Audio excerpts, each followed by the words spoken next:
recording. Thank you. So wave A here, we are given the wave A. I'm going to share this.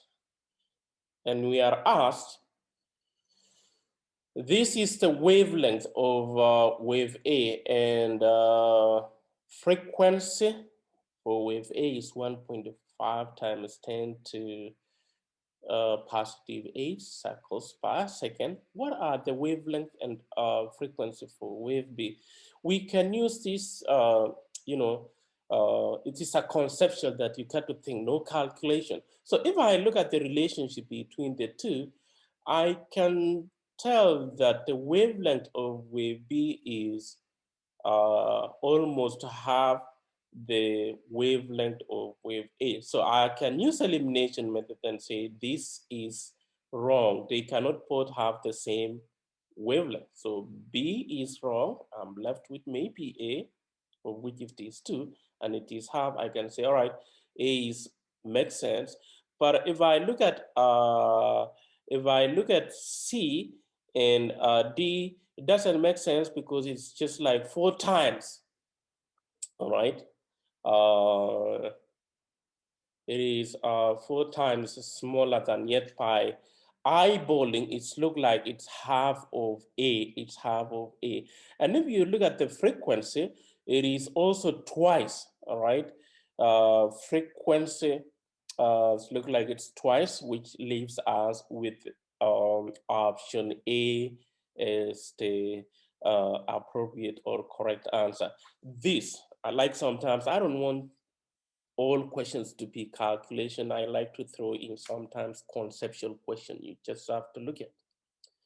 So that is the choice tested answer for this question, A, using task observation and using elimination method to figure out which one is the correct answer. Let's see the next question here is calculate the frequency, all right? Calculate the frequency, it should have been the frequency of the green light emitted by a hydrogen atom with the wavelength. So this is the proper calculate the frequency of green light emitted by a hydrogen atom with the wavelength. This is calculated using this equation. Or frequency is given by C over wavelength. C over wavelength. This is, you will be given this in exam. This is a constant you need to remember. We just looked at this, 8 meters per second. That's what we know. If you look on the problem on PowerPoint slide, we have what, 486.1 nanometers. Somebody will plug in and say, I know, or I've been given the speed of light, which is C. I've been given the wavelength. All I need to do is just plug in the values without even reconciling the units. You need to remember that always wavelength has to be in meters because of the units, because of these meters per second there. We need to change the wavelength, which means you recall that 1 meter equals to 1 times 10 raised to 9 nanometers, or 1 nanometer equals to 1 times 10 raised to negative 9 meters. Whichever way you want to use, you got to know how to change. So if given that, this is 486.1 nanometers. We got to change or get rid of what?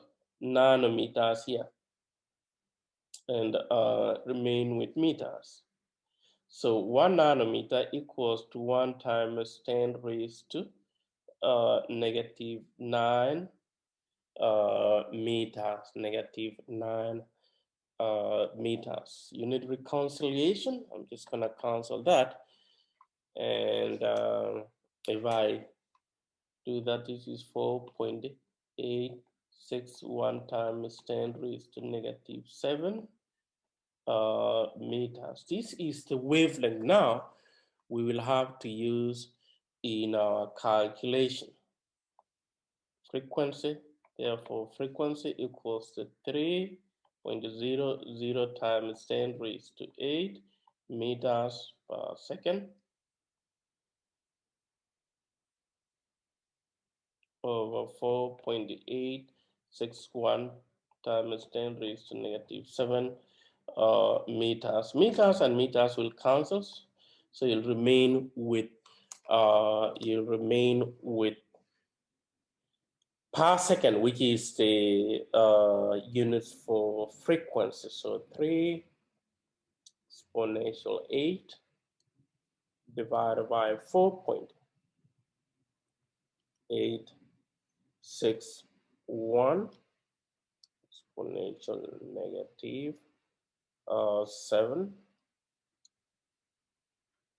And this is 6.17 times 10 raised to 14 hertz, or it could be 6.17, all right, times 10 raised to 14 per second is the same thing, all right. You can change to megahertz, you can change to kilohertz. It's the same thing. Hertz, you see here, is the same as per second on that side. So that is how you use the constant as the speed of light is constant to calculate the frequency. Sometimes you may be given the frequency, you need to use the same equation. And remember, frequency also can be in other units. It could be in megahertz, could be in kilohertz. You need to change to appropriate units. Most of the scenes we are working with are subatomic particles with the short wavelength. You will see most in nanometers. If it is in meters, we don't need to change anything. Any question on the problem? So yeah, we are calculating, Lauren, we are calculating, not really V, it is the nu. In Greek symbol, nu is the symbol for frequency. From this equation here,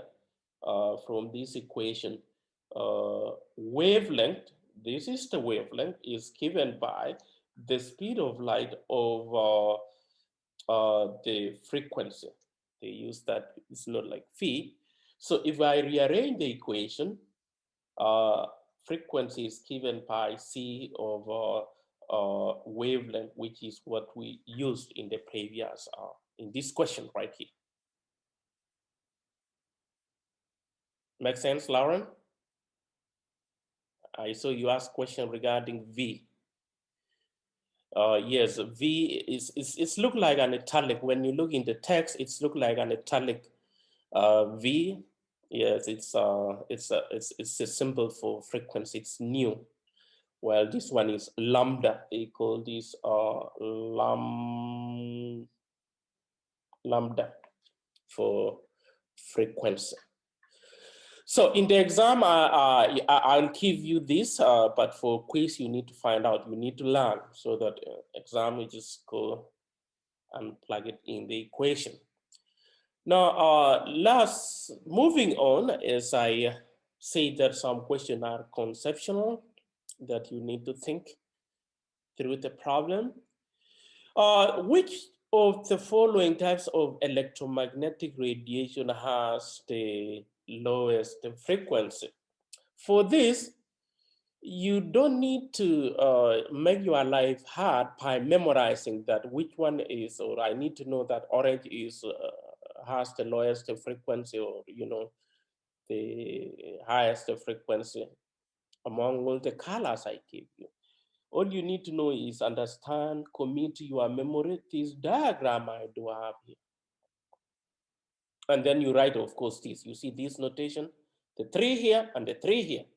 What goes on the left of the wave and what goes on the right of the wave, and use exact same, the more it's getting pronounced, it just convey what, the wavelength right there. We didn't talk about the amplitude, the same thing. So if I look at this, lowest frequency. So lowest frequency is going on that side. So orange, where is orange? Yeah, orange is closer to red. So going on that direction, I see this has the lowest frequency, followed by yellow, all right, followed by green, blue, all right. I guess purple is in between. So you gotta know where it is with respect to the electromagnetic. This diagram will help you. It's handy in say questions that you don't need to memorize everything. All this is what is required of you to commit to your memory. Now, the table 6.1 is the sum of the units. You will see I use this unit of measurement, nano, in metric, expand the base unit of measuring length, which is a meter, or reduce by a factor of 10 to negative 9. You may wonder how do I know that it is 1 times 10 to right here? How did I know this? It's from here.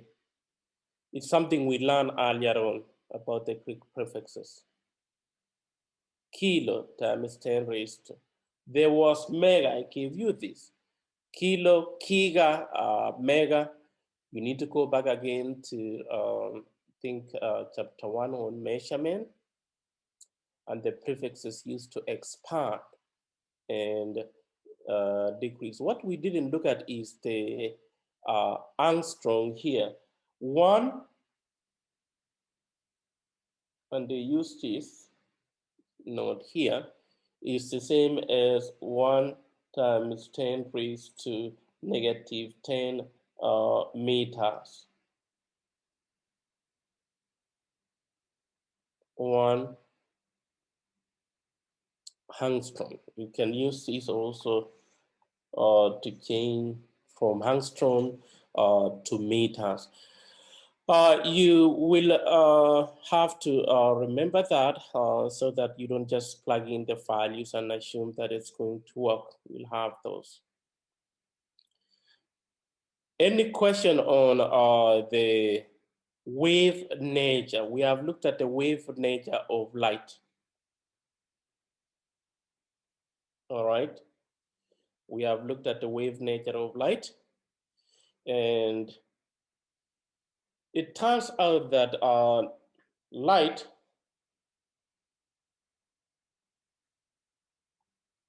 has 2 properties.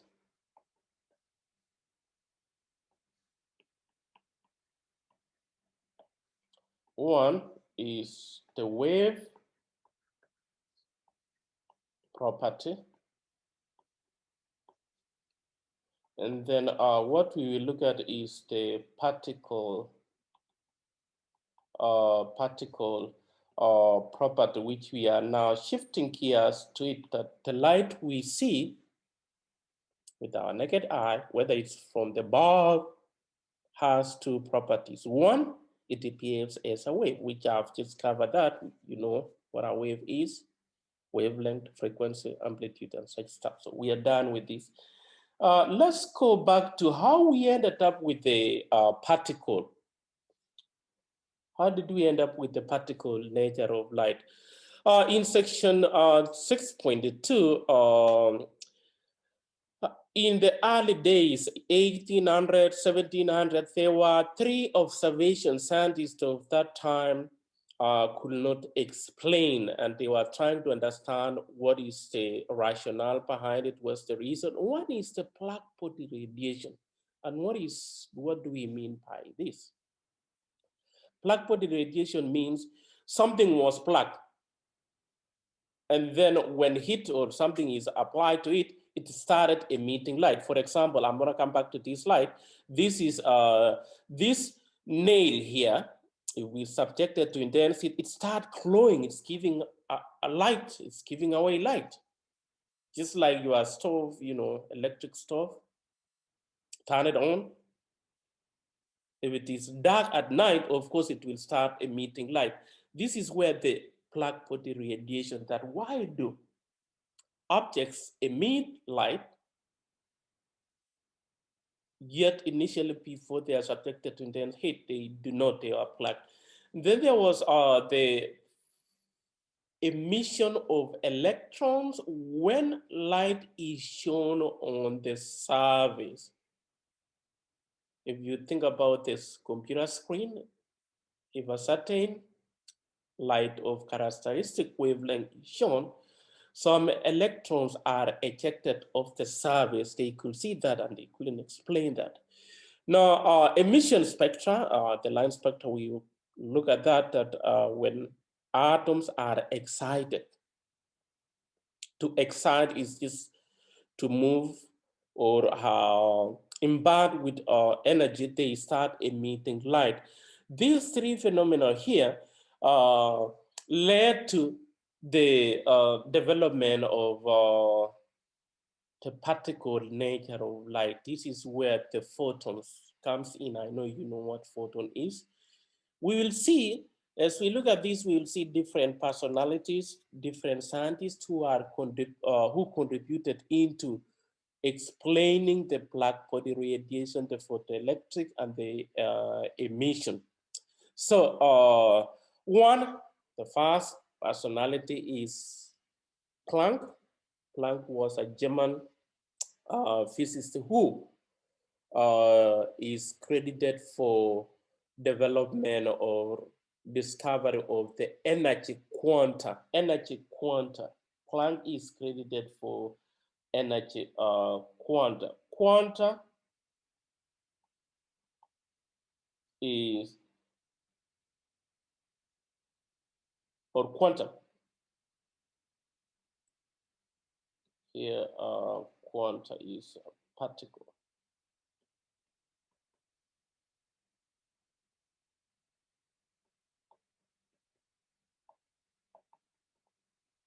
Particle of light. So I can have like a particle. You know what a particle is, like a crystal of table salt or a crystal of sugar. Likewise, light are emitted in packets.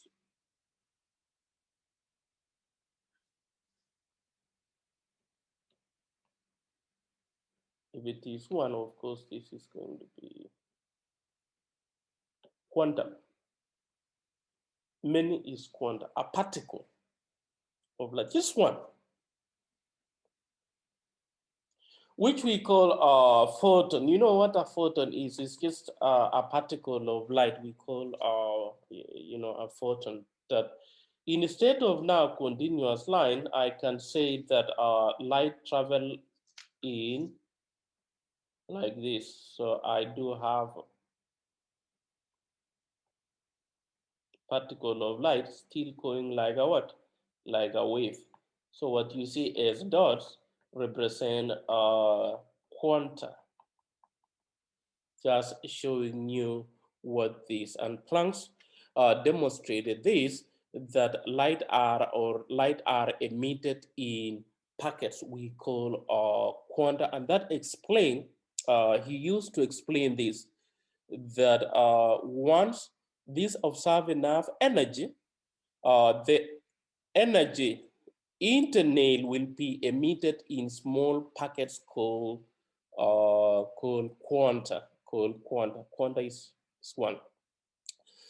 There was another phenomena which we call photoelectric effect, and this is the emission of or ejection of electron. Photoelectric effect is the ejection of electrons when light of characteristic wavelength is shown on a metal surface, not any surface, on a metal surface, electrons are ejected. Albert Einstein, who happened also to be a German theoretical physicist, explained at that time they could see that electrons are being emitted, but they didn't know why this was happening.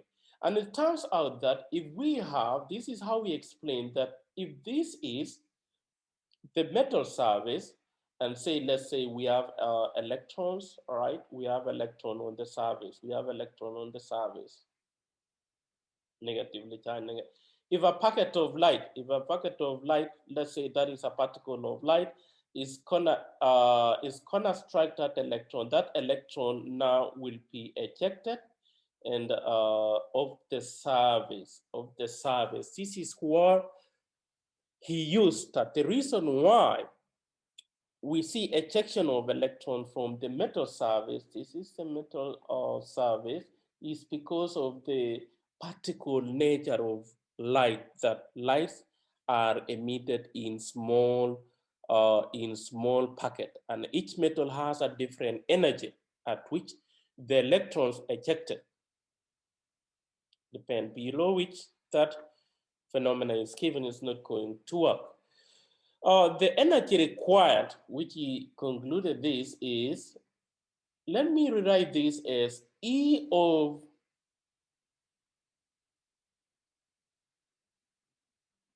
a photon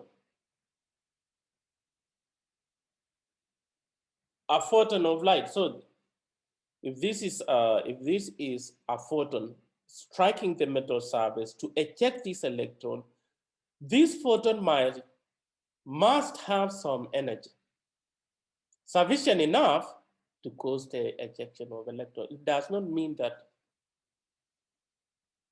every time a packet of light or a photon of light struck the metal surface, an electron is emitted. It should have enough energy. And if you look at this equation, I have modified to have the subscript E photon. That means energy of the photon. And you know what a photon is now, right? A quantum of light, a particle of light. One particle is given by, this is something you are looking for the first time. It's look like an H times, this is not V, but like that, you know what that means. This stand for, let me derive this, E photon, this is the energy of the photon of a particle. H or italic H, we call this Planck's constant. You don't need to memorize this, you'll be given that. And this stand for, or it just is numerical value times 10 raised to negative 34 times 10 to negative 34. And look at the joules to units, joules times seconds. We call this Planck's constant. And of course, V is the frequency. Here, this is stand for frequency. And because of the units of Planck constant, it got to be in hertz or per second. This has to be in per second, that we can calculate.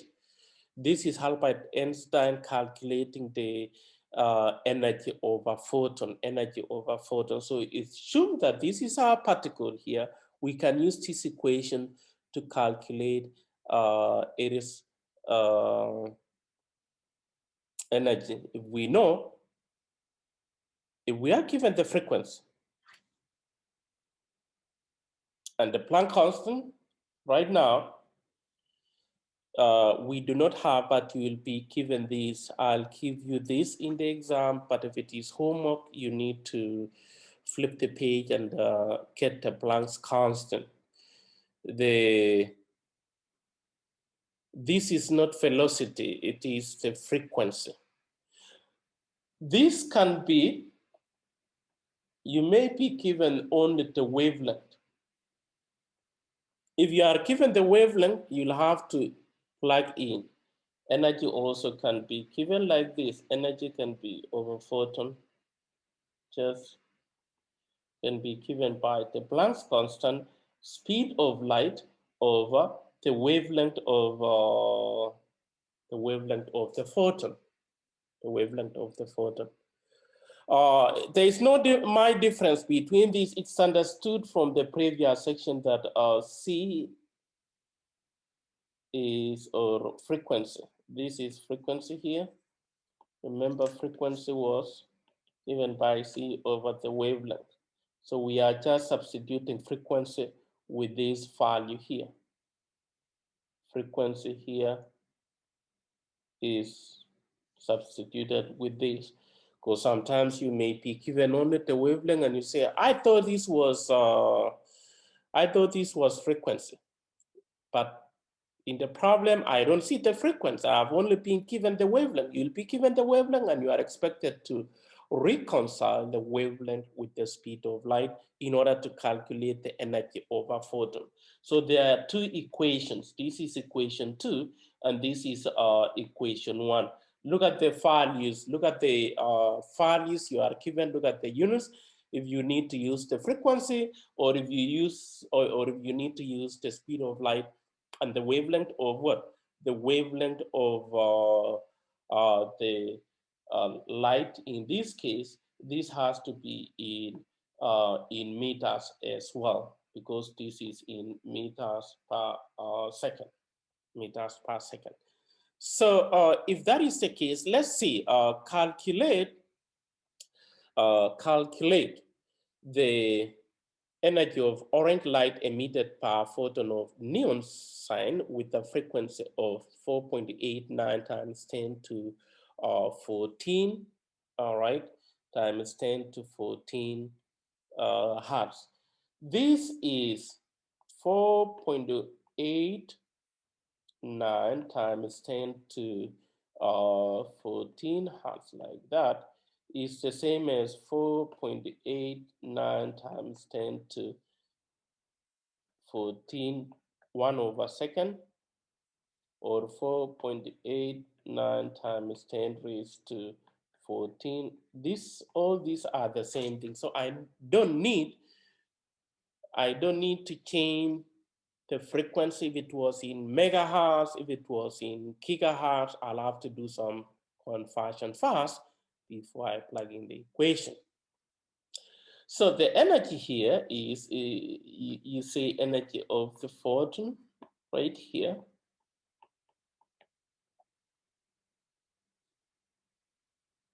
Remember this per photon. When they say per photon, that means 1 photon.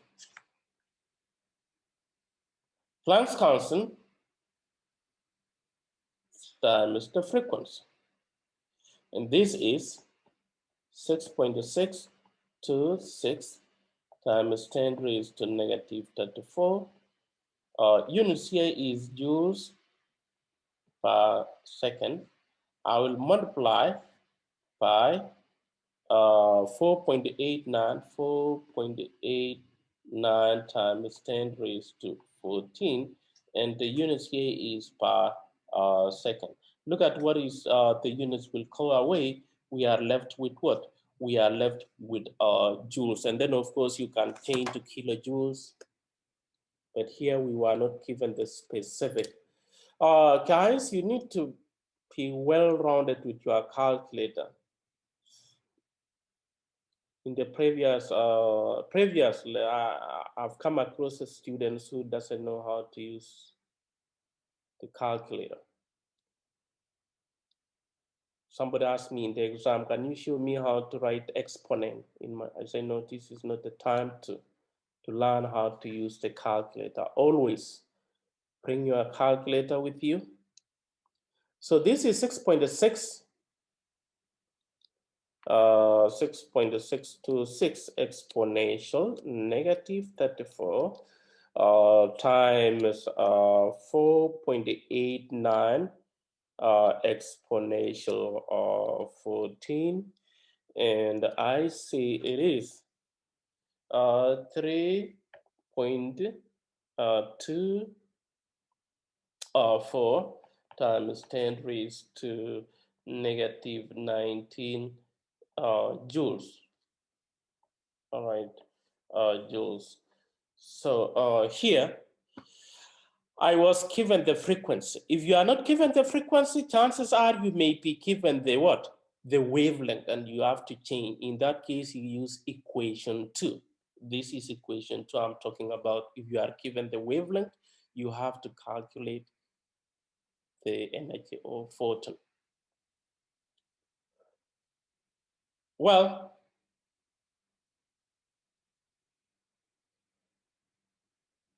if you are asked emitted per 1 mole of photon, 1 mole, so you may be given per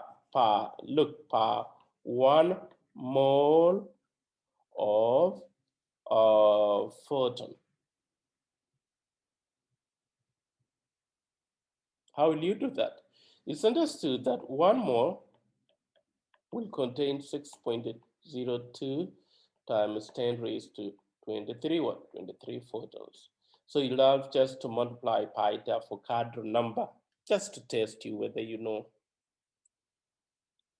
I rephrase this question here to say, calculate the energy of orange light emitted by 1 mole of photon of neon light, 1 mole. So I'll have just to calculate for 1 photon and then multiply by Avogadro number. I've seen questions also like those in the exam.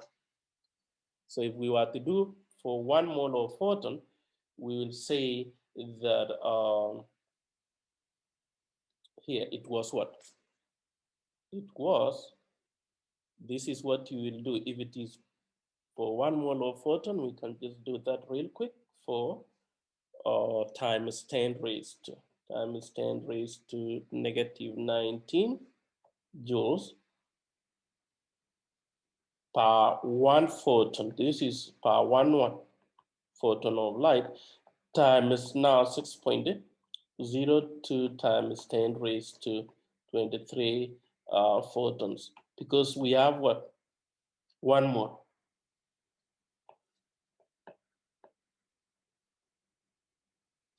So that photon and photon will go away, and here times 6.02 exponential 23 for Avogadro number.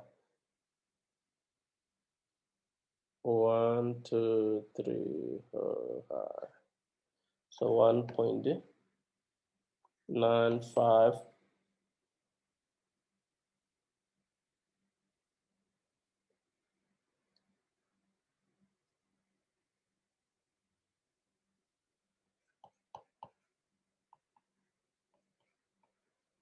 just translate to what? To in scientific notation. So this is the amount of energy given off by 1 mole of this orange light, by 1 mole of orange light. So remember to just go back to chapter 1 using the megahertz, kilohertz, and when we say 1 mole, what does it represent? What does it represent? So that is how to determine the energy of a photon, 1 photon. This is an example on how you use equation 2. If I had only solved the one for where frequency is given, how are we going to go about with the one given the wavelength? Calculate the energy of violet light emitted by a hydrogen atom with the wavelength.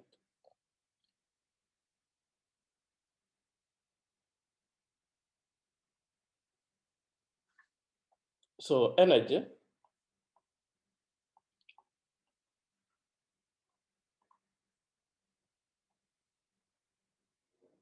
All right.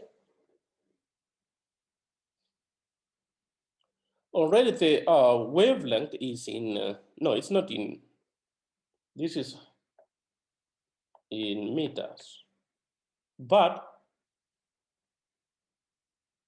looking at this unit right here, we cannot plug in here. It's not going to work, guys. Based on the units of speed of light, you cannot divide meters and nanometers. It should be in meters. So how are you going to change that? From this conversion factor, convert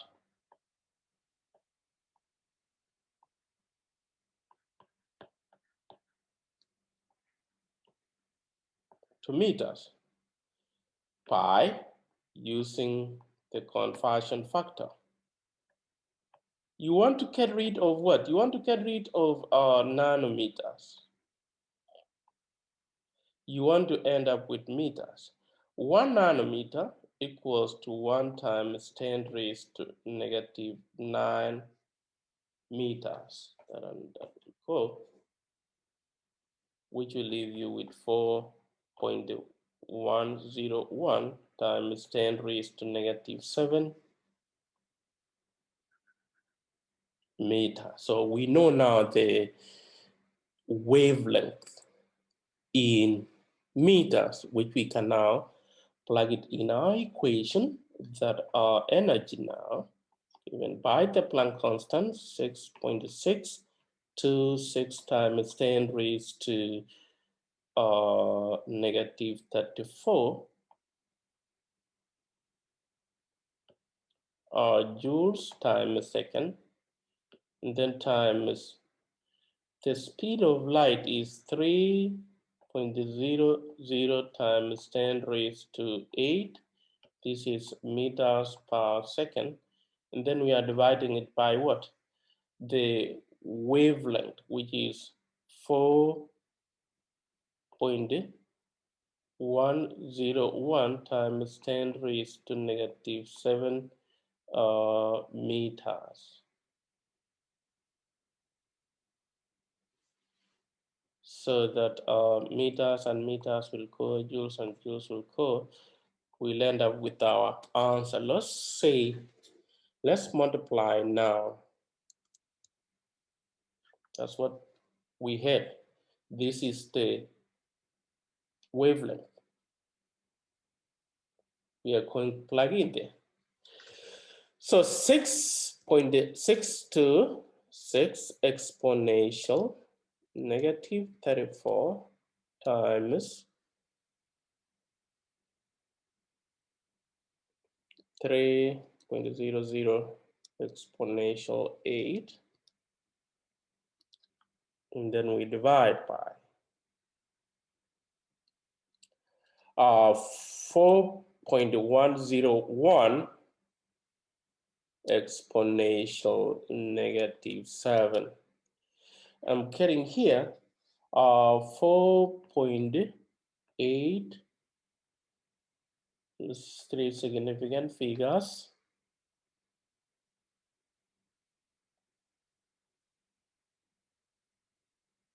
times 10 raised to negative 19 joules. The energy of that hydrogen atom using the Planck's constant. This time round, we were not given what? We were not given the frequency. We had to use the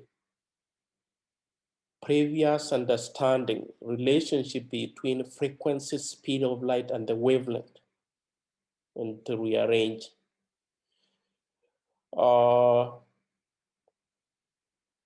You may be given other wavelength in different units.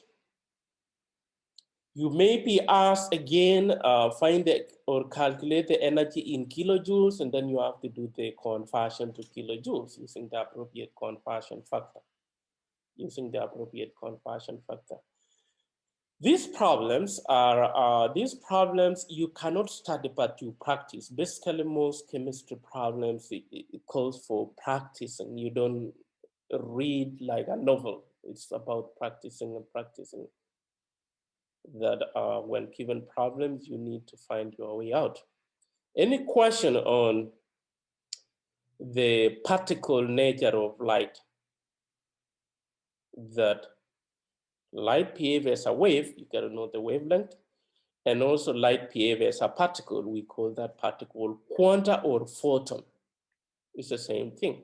A photon or a particle of light is called a particle of light is called a photon. So when you see calculate the energy of a photon, that means you have to calculate the energy of a particle. So we have looked at the particle nature. Planck explained that the reason why the black body had to emit light is because energy are emitted in terms of particle.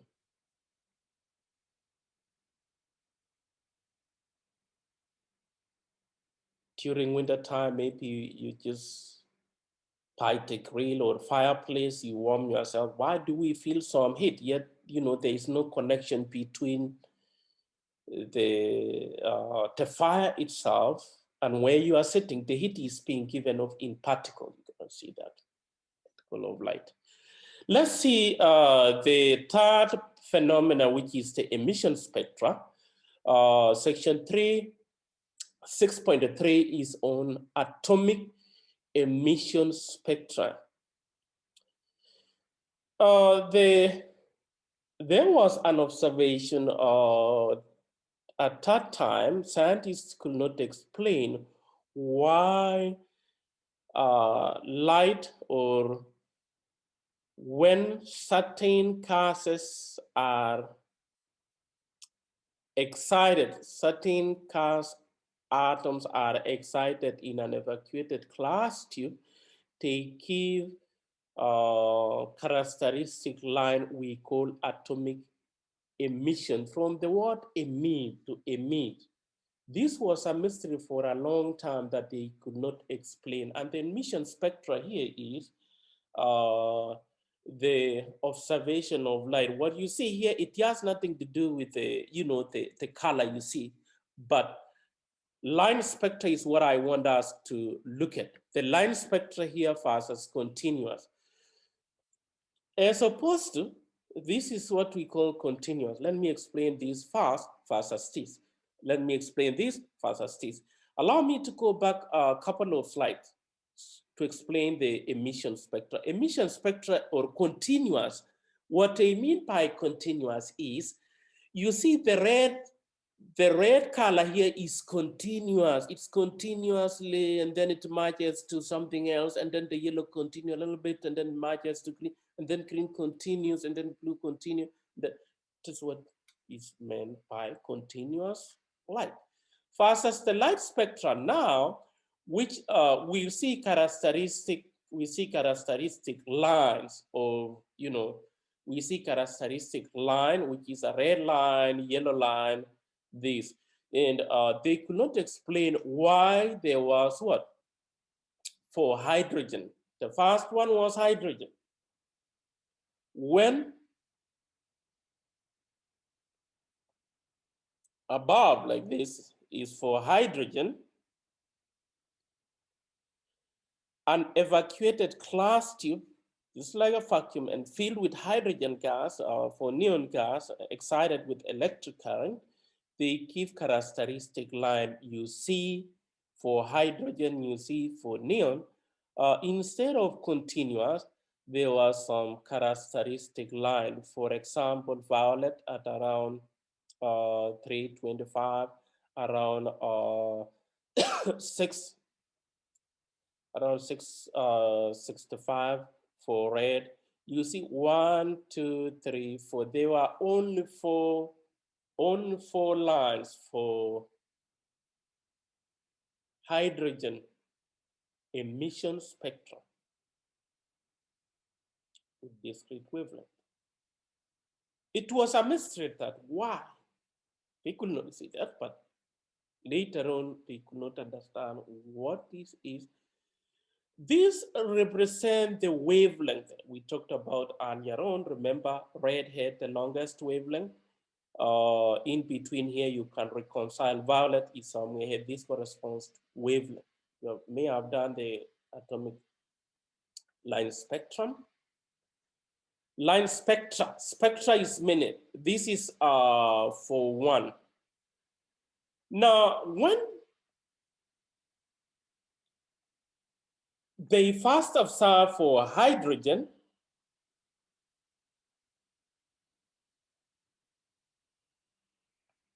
more line spectra were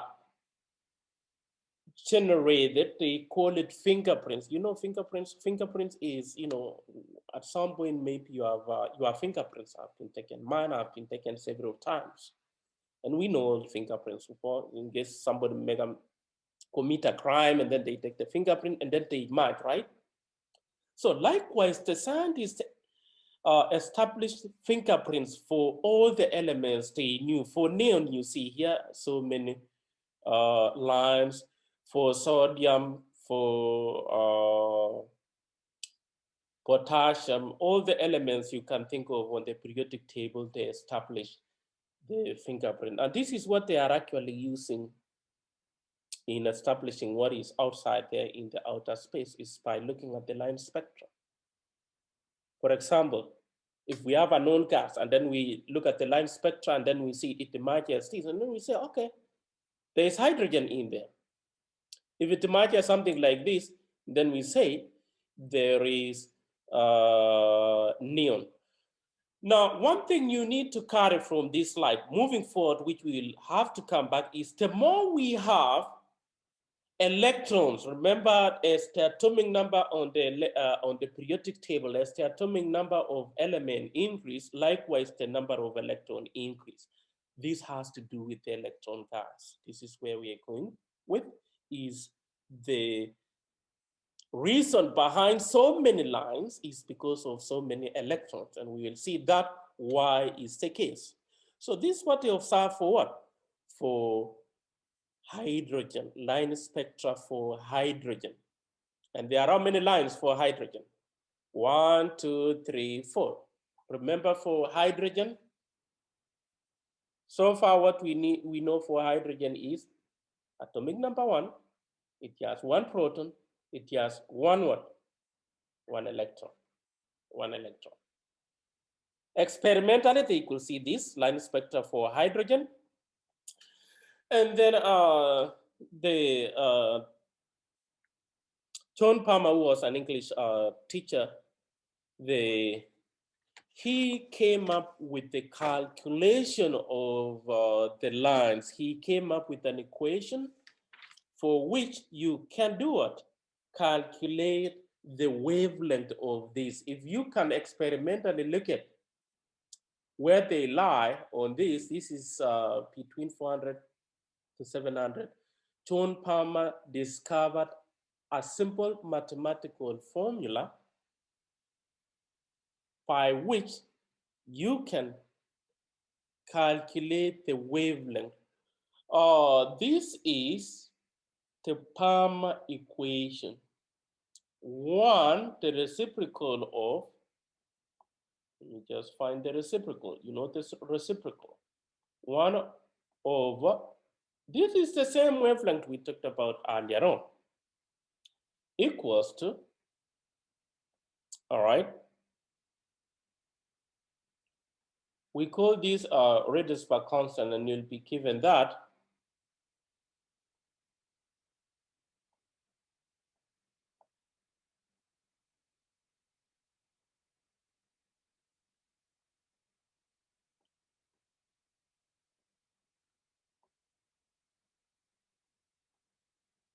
in other words, we can calculate the wavelength, all right? We can calculate the wavelength of this line spectra using Palmer equation. We call this radius per constant, as it is where R, H is radius per constant. You don't need to remember this 9, 6, 7, 7,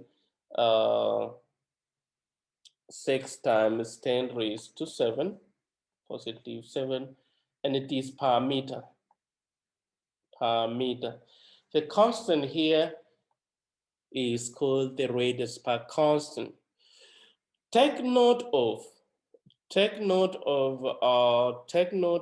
this notation. N is the energy level, where N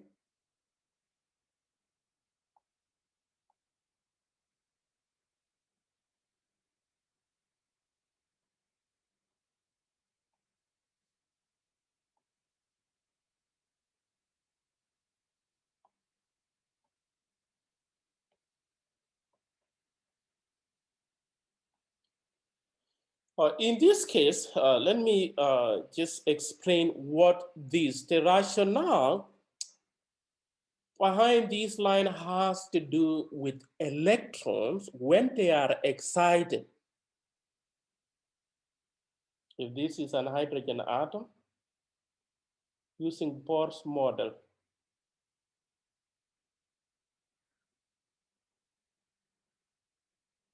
if this is the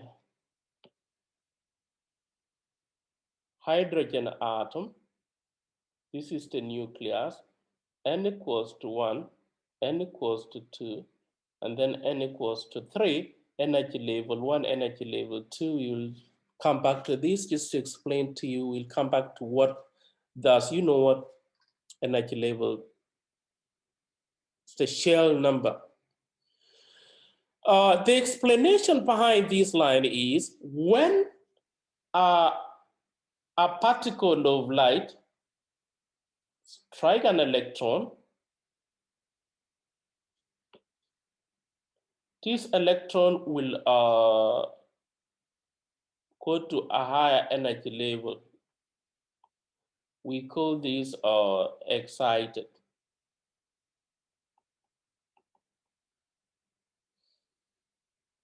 And this is ground state, where it was residing before, the ground state, excited state. So if this is a photon of light interacting with an electron in the lowest energy level, it will go to a higher energy level. We call, or we say that that electron is excited. When it drops back, this is now what's happening with the line spectrum. When it drops back to its original or lower energy level, it gives away a photon of light. All right, a photon is given what? Is given off. This is now the explanation that when from here, if electric current is passed through this, atoms get excited. What is happening inside this glass tube right here, photons, when photon interact with the electron, they go up. When they drop, they give away energy. Remember, energy cannot be created or destroyed. That was the first law of thermodynamics. So this light is given up based on the wavelength or the energy. Remember, the wavelength determines the color of the light, ROEGB, within the visible region. So the line spectra here has to do with electrons or atoms dropping to the energy or the lowest level, which now I wanted to bring that to this equation, that what does N1, N2 stand for? It stands for energy level, guys. I know there is a disconnect because we haven't really looked at the atomic structure. But remember, the N1, N2 stand for energy level 1, energy level 2, with respect to the nucleus, of course. So this wavelength here, we can calculate the wavelength of this light if we know the electron. And I want to just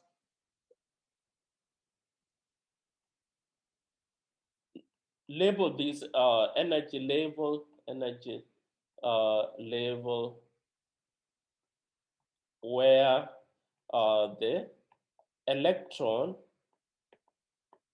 is dropping, and then N1 is dropping to energy level where the electron is dropping to. So this is energy level where the electron negatively charged is dropping to. For emission, dropping to. If it is going up, then that is absorption. We're not going to look at that as emission right here. That Paul explained is this is now Bohr's nail pores are hydrogen model of an atom is now explaining why we see, or why they saw, even now we see this kind of line spectra for hydrogen. And I am just bringing to your attention right now that you need to know that when we talk about Bohr's atom, it's basically Bohr's hydrogen atom. He didn't talk about, any other atom. He could not explain. But his explanation behind this line is that the relationship between the wavelength is because of the electron are dropping, and as they drop, they emit light of characteristic wavelength. And the electron revolve around, this is what he explained. Electrons revolve around the nucleus.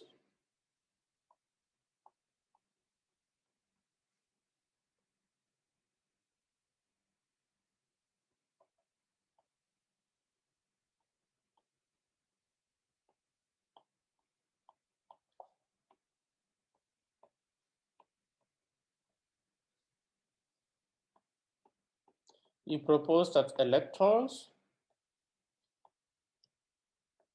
move around what? Around the nucleus, around the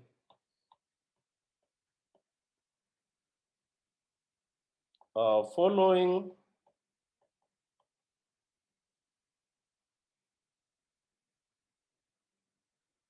orbits. You know, orbit? It's just a circular. If I have this, we call this orbit, just going around the nucleus, orbit 1, orbit 2. As opposed to what Thomson proposed earlier on, that the electrons or an atom is an homogeneous electron. This is what Thomson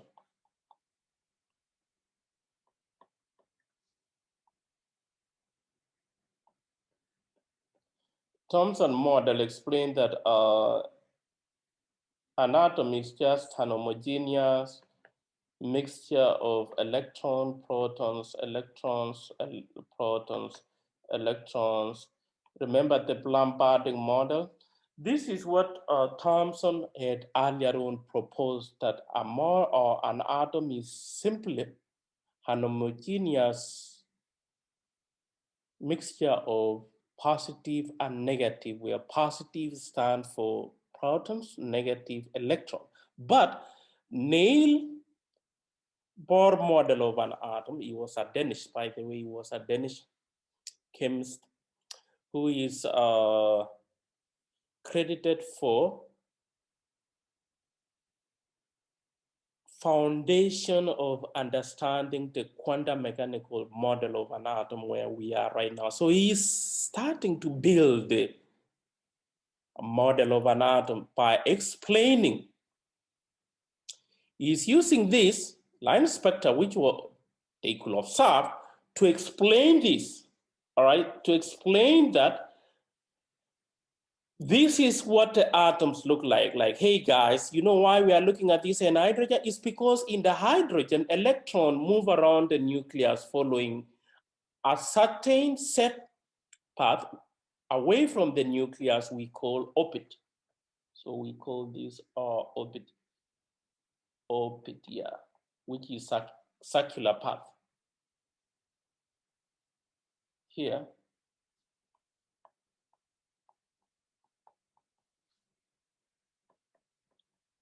this is a circular path around an object. Just like the Earth goes around the sun following its orbit. It doesn't go straight. The moon also goes around the Earth. You know, it doesn't go anywhere. It's just gonna follow a circular path around. So he's explaining this. He's explaining that, hey, nobody had actually proposed that. Nobody knew. He was the first person to say, all right, the reason why we see these line spectra is because an electron in the hydrogen atom move around the nucleus following an orbit. And when a photon strike or interact with that electron, it gets excited or promoted to a higher energy level, a higher orbit. And when it relaxes, it emits light of characteristic wavelength. And we can calculate, this is somebody else, that Palmer say, all right, we can calculate this wavelength. And sure enough, if we plug in the wavelength, the energy level 1, energy level 2, we can get the wavelength. Quite often when this equation is given, the student forget to flip the equation on the, or find the reciprocal to get the wavelength. Let's see how to use the Palmer equation, all right? When an electron in hydrogen atom moves from N to, that is line, it is dropping now from higher energy level to. If it is from the other way around, that is absorption, but this is emission. So if you are given this, how will you know which one is which? How will you know whether to put 1 here, whether to put 6 here, or whether to put 6 here, whether to put 1 here, and vice versa? Remember what I said, that there is what I say, I explained earlier on here, that N2 is the energy level where the electron or electrons are dropping from. So here it is from N is equals to 6, and here N2 is dropping to. So let's see, dropping from, dropping to. You see N1 here, N2, dropping from, dropping to. So we need to plug it in the equation. This one we'll have to plug it in the equation, that 1 over wavelength 1.09776, all right, times 10 raised to 7, this is per meter, into 1 over dropping to 1 square minus 1 over 36. I'm squaring 36. I'm squaring, I mean 6. I'm squaring 6. So if you don't know, if you don't practice and know where to plug, you may end up flipping the numbers, and chances are it could be one of the multiple choice, So let's see. 1 minus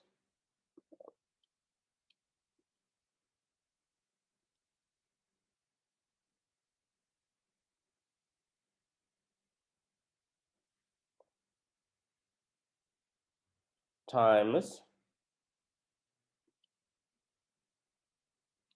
1.09. This is 1.096, guys. I messed up here. This is 1.096,776. All right, 1.096,776 exponential. That is times 10 to positive 7, multiplying that. All right, so 1 over lambda equals 1.066,3100.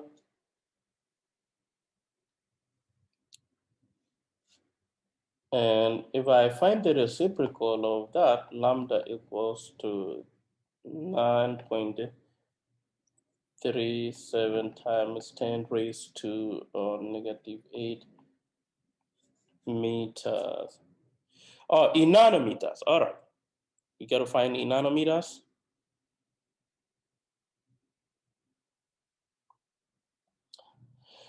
Okay, I'll come back to that question. Let me just finish this. If I want to change to nanometers, I'll just 1 meter equals 1 times 10 raised to 9 nanometers. Cancel that, 9.37 times 10 raised to 1 nanometer.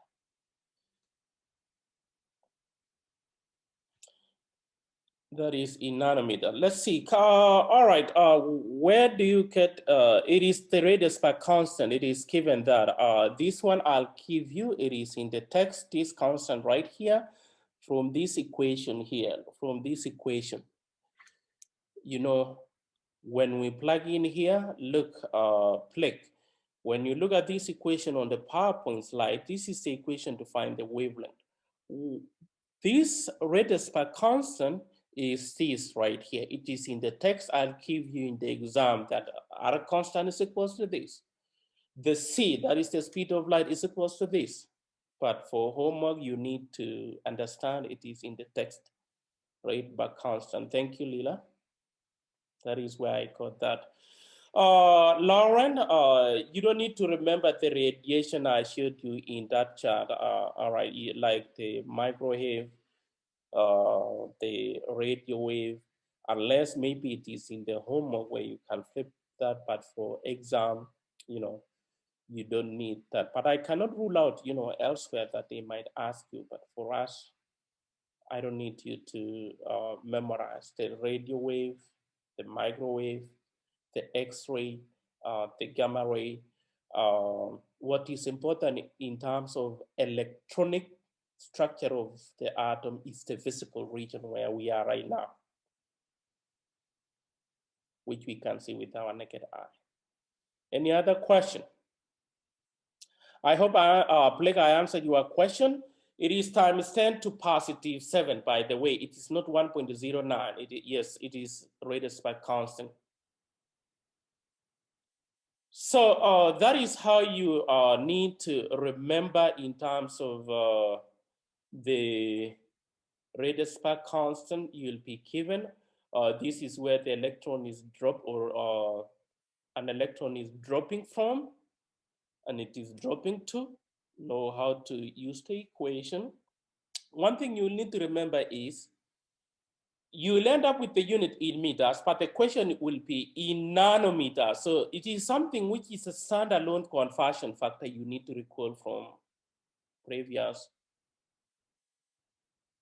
chapter. I think it was chapter 1, the prefixes to change to nanometers.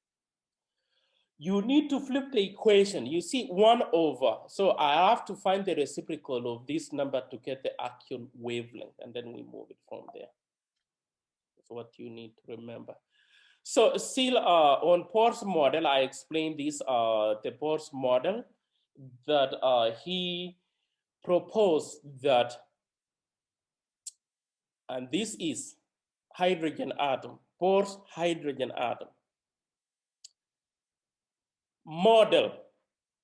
When we say a model, how does it, it's not, how does the atom look like? When I say Bohr's model, what is a model? All right.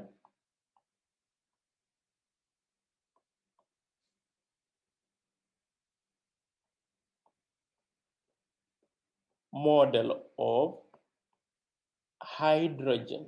He was a specific atom. I think this makes sense that you understand now when I say model, it is a model of an atom, and he's using the Planck's assumption we looked earlier on that are here, orbits. Remember orbits?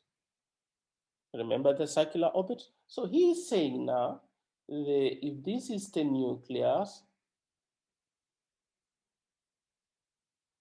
maybe even that will be confusing. You say that this is the orbit, that is the orbit, that is the orbit. You now have the mental picture of hydrogen atom as proposed by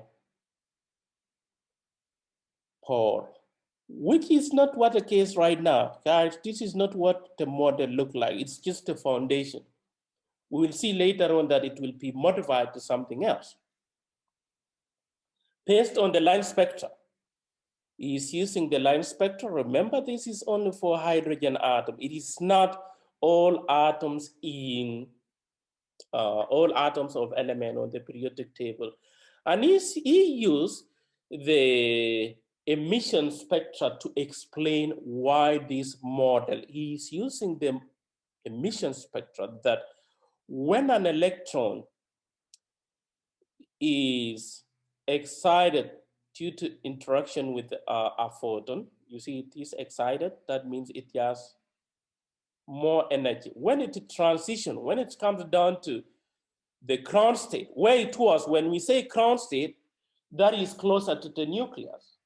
That is closer to the nucleus right here. If it interact with, let's say the light is traveling like that with the wave, and then it interact with that, it gets to excited. This is excited, and when it drops down to ground state, light is given off.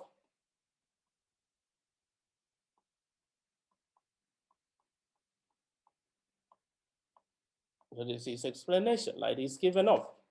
The transition from energy level 2, you see this energy level 2 to energy level 1, which is the final. I want you to look at the initial and final because when we calculate the energy given off, we'll see later on that the notation plays a role. F for final, I for initial.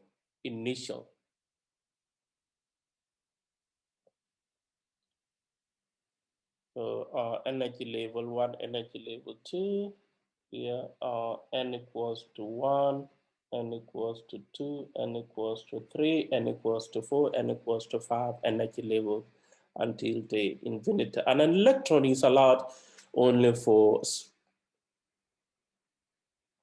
away from the nucleus, but it cannot be in any specific.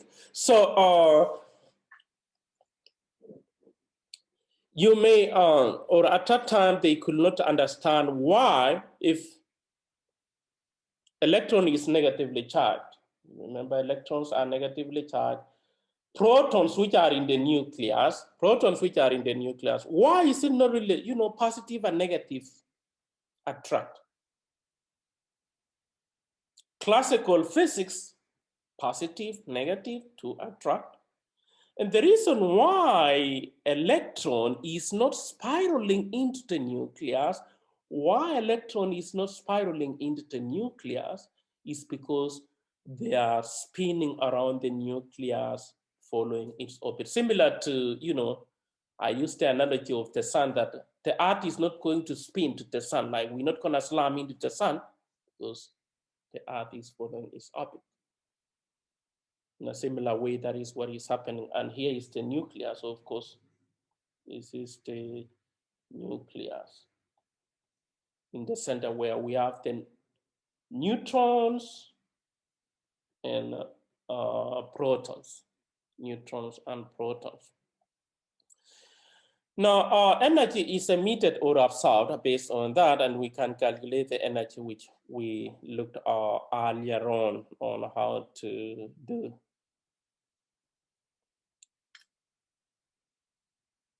We looked at how to calculate the energy of a photon using the Planck's constant and the frequency. Now, understand the ground state and excited state. What is ground state? Ground state is the lowest point, the energy level above the ground state, all right? We call excited. We're not going to get in details into the equations used here, but the energy difference between the final state and the excited state since the orbit. Remember what I've highlighted here is the circular path around the nucleus. The change in energy is obtained. That's the energy difference between the transition final and the initial. Look at this is similar to the Palmer equation. Remember the Palmer equation, except here is the final where it is dropping to the initial where it is starting from. And this is the constant. It's not the radius, but constant. Now, this will be the constant used to find the energy difference between two energy levels, energy level 1, energy level 2, energy level 1, energy level 6, and so forth, depending on the transition of electron. Take note of the simple change in energy, if it is positive, if it is negative.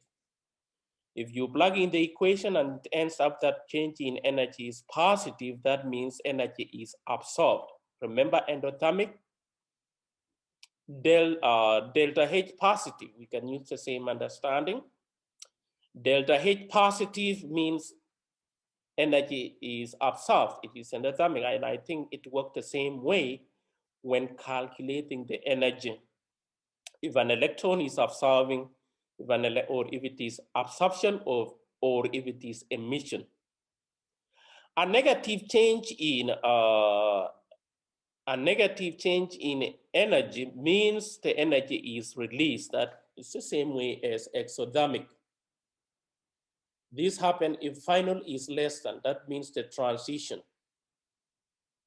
Look at the color coding here. If final is dropping, coming down, that means energy is being given off and it is negative. You see this? Change in energy is emission. Positive is absorption. And this negative positive has to do with this equation. It has to do with the equation here. When you plug in, this is a constant, negative 2.18 times 10 to negative 18. These are just constant where the electrons are transitioning from. Maybe if we look at an example here, we can go back and see, relate that. Let's see, the energy in joules required for an electron transition in Bohr's hydrogen atom. Look at the problems. Bohr's hydrogen atom, because Bohr did not work with any other element on the periodic table. He was only working with element number 1 on the periodic table, hydrogen. It is transitioning from N, remember it is transitioning from N equals to N equals to 3. So this means, all right, change in energy is given by negative 2.18 times 10 raised to negative 18. This is joules. And then this is what we had, N final square minus 1 over N square initial. This is the equation. It's assumed that you are using this equation here. You see this? This final, this is initial. This is just a constant. And remember, there is a negative. negative. So if we go back to this question, you see it's transitioning from n to that. So it is -2 to understand to -18 into one final is 9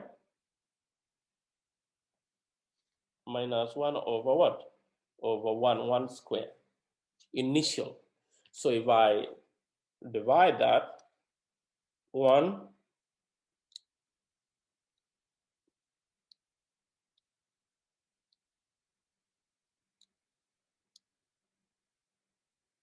times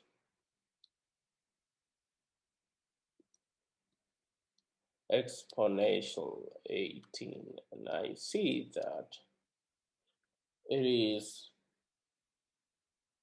positive 1.94 times 10 to negative 18 joules, which is C. This is consistent because it is going up. It is being absorbed. Remember absorption here. Positive means energy is absorbed. Photon is absorbed in instant. It's going. Final is greater than. So it is going up, absorbed. And the correct answer is D. Please be careful on, when you use that equation, because sometimes you may have two multiple choice, but one is negative, one is positive, and you may just double guess yourself and you use the right equation, pick the wrong multiple choice, and you say, oh, I made a mistake. This means, or it is consistent with absorption. Positive is absorption. If you had say negative, that means it is being released, yet it is not consistent to what absorption and release of energy with respect to that. So Paul is explaining now why we use that. Now, as I said, Paul work only with what?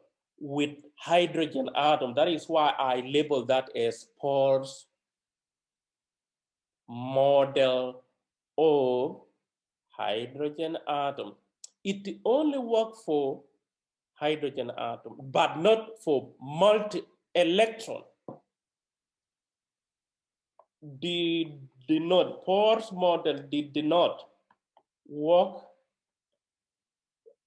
on multi-electron system. What I mean by system is multi-electron atoms, such as helium, such as neon, for example. He could not explain so many lines, but it only worked for one. But nevertheless, he is given credit for establishing the what? The foundation of the foundation of understanding the atomic structure. Is credited for building the foundation of understanding the atomic structure. So moving forward, don't think that this is the current model of the atom. That was just for what? That was just for Paul's model of hydrogen atom. So now we know electrons do not move around the nucleus, but they move in around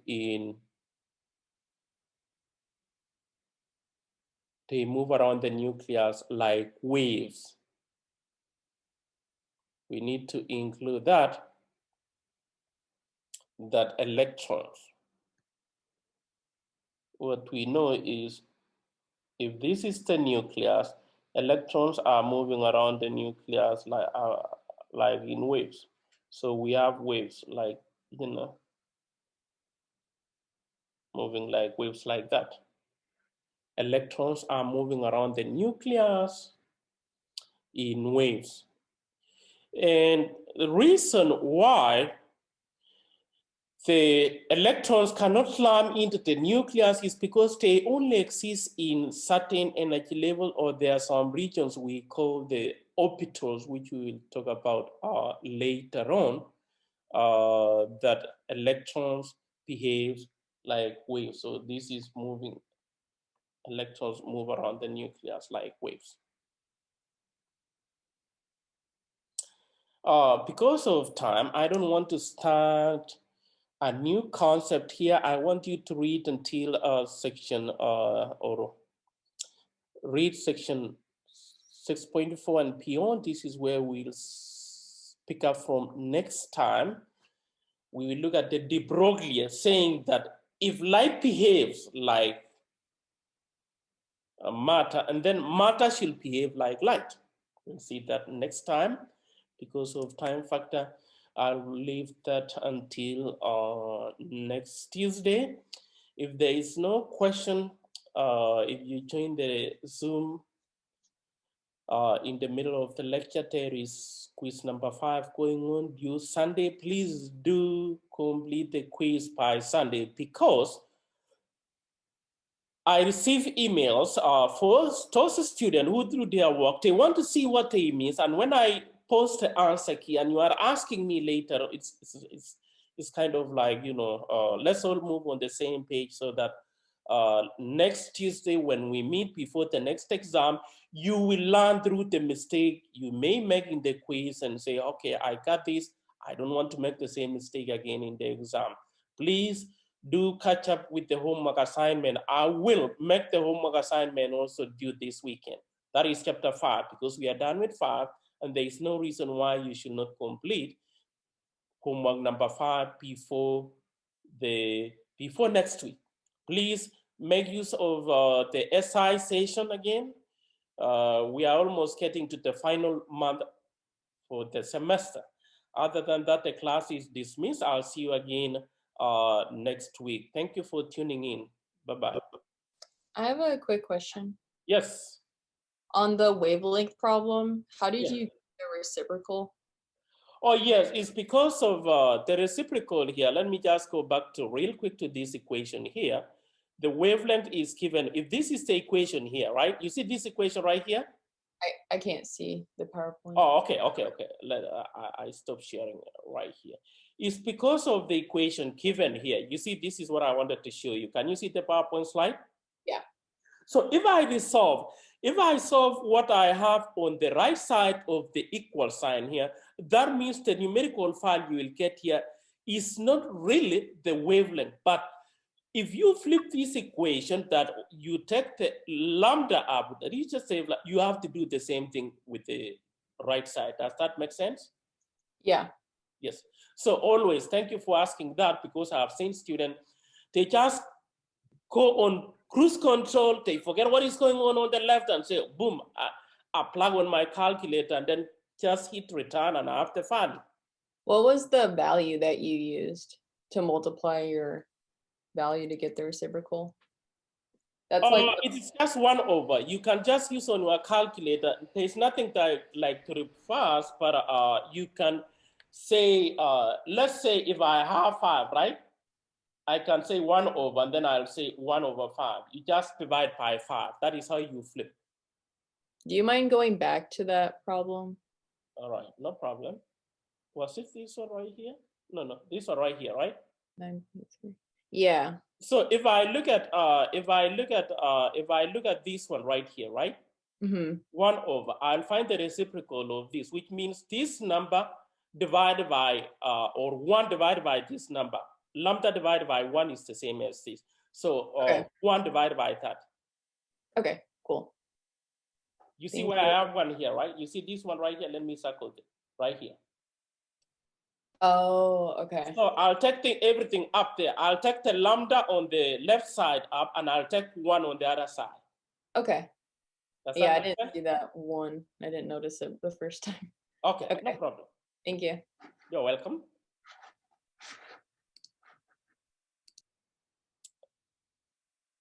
So see you next week.